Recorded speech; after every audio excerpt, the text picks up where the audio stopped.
Hello guys, welcome back to our channel Tech Educom. Today we are going to see how to design a column.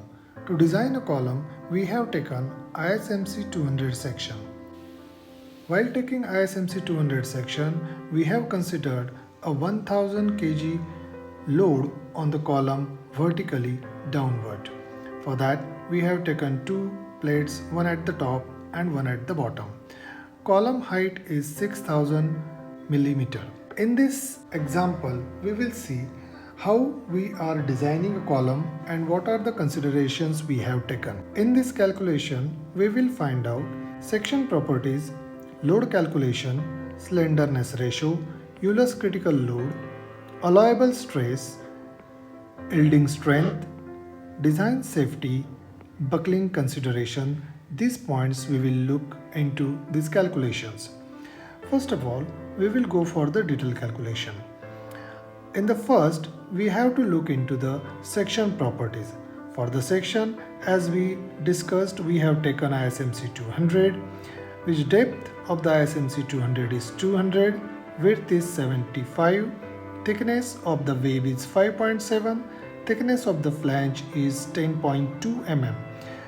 Moment of inertia Ixx is 2331.5 centimeter raised to 4, which we will convert into mm raised to 4. Area of this ISMC is 27.3 centimeter square. Radius of gyration, which is Rxx, is 78.8 mm. Section modulus Z is 233.1 centimeter cube. This information you will get from the standard catalog of ISMC 200. Next, we will move to see how we are going to do the load calculation. Given vertical load P is 1000 kg, we will multiply this with 9.8 meter per second square, which comes to 9800 Newton. We have to convert this into Newton because other calculations we are going to find out, mostly units are in Newton. Slenderness ratio calculation we need to do, which is denoted by lambda. Slenderness ratio is equals to length by radius of gyration. Length is nothing but the column length and radius of gyration, which is given into the catalog. So L is 6000 millimeter and radius of gyration is 76.8. So the slenderness ratio for this ISMC is 78.13. Now we will find out Euler's critical load calculation. By Euler's formula for the pin end ISMC or pin end column is PCR is equals to pi square EI divided by KL square. E is nothing but a modulus of elasticity of the steel, which is given 2.1 into 10 raised to 5 Newton per mm square. I is nothing but the moment of inertia, which is 2331.5 into 10 raised to 4 mm square. Both the value are given in standard catalogs. K is nothing but the effective length factor, which we consider 1. Now put up the values in the formula, which becomes pi square into E. Pi square is 3.14 square, E is 2.1 into 10 raised to 5 and I is 2331.5 into 10 raised to 4 divided by KL square. K is 1 and L is length of the column, which is 6000 raised to 2. So our PCR, which is Euler's value, comes to 5736.1 kilo Newton. Allowable stress calculation. The allowable stress calculation is load upon area. Load is nothing but load on the column and cross section area of the column, which both are given. As per that, allowable stress comes to 3.59 Newton per mm square. Now we will move ahead to the yield strength to check. Yield strength Fy, denoted by Fy of structural steel. Fy is nothing but 250 Newton per mm square is a structural steel strength given in the standard catalogs. Now we are going to do the comparison. Allowable stress equals to 3.59 Newton per mm square and yield strength is 250 Newton per mm square, which is standard value for structural steel. Since allowable, which is sigma allowable, is much lower than the yield strength of the column, so it is safe from yielding. Design safety factors. Using a factor of safety which is denoted by FOS equals to 1.5. Design load PCR divided by FOS. PCR nothing but Euler's calculation and FOS nothing but the factor of safety. Factor of safety we have considered 1.5 as a standard for structural steel. P design, that is design load, is 5736.1 divided by 1.5, which comes to 3824.07 kilonewton. Now we will move ahead for the buckling consideration.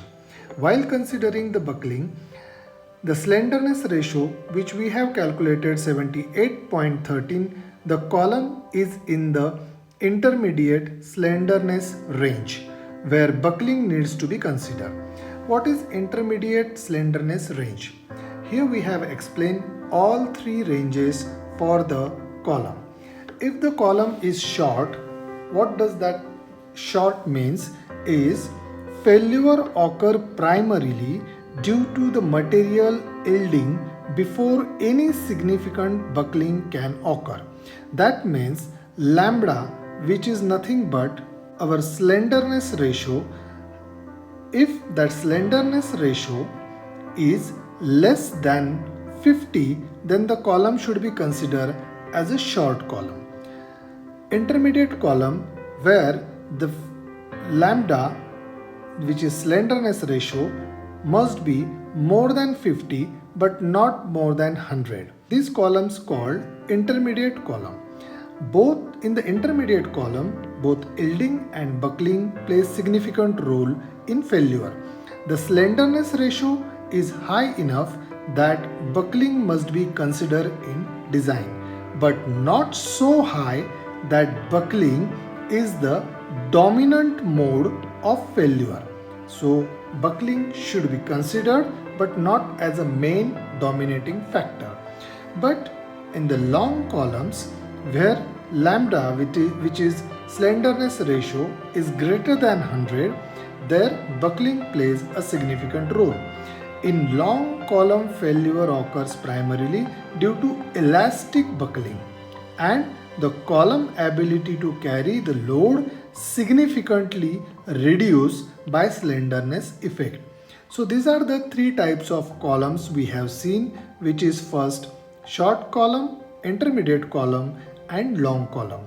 So our column, which we have considered for 6 meters length, where slenderness ratio is greater than 50 but less than 100, so our column category comes into the intermediate column, which is moderate.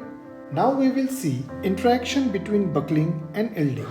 In the intermediate range column, the column load bearing capacity is influenced by both critical buckling and material yield strength.